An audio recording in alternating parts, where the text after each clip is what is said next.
महात्मन् अमीहि त्वां सुरसङ्घा विशन्ति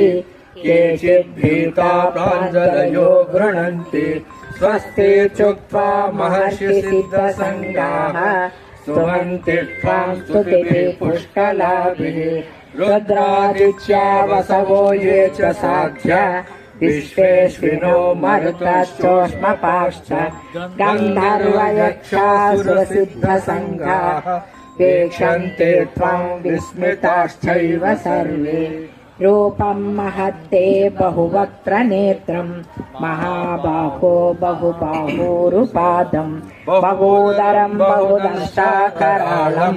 दृष्ट्वा लोका प्रव्यरीते प्रोक्तानि सिद्धये सर्वकर्मणाम् करणं च पृथग्विदं विविधाश्च पृथक्चेष्ट दैवं चैवात्र पञ्चमम् शरीरवाङ्मनोभिर्यत् कर्म प्रारभते नरः न्यायं वा विपरीतं वा पञ्चैते तस्य हेतवः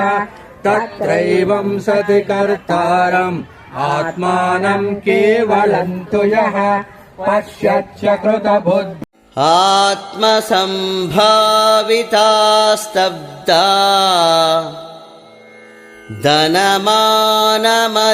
धनमानमदान्विताः यजन्ते नाम यज्ञैस्ते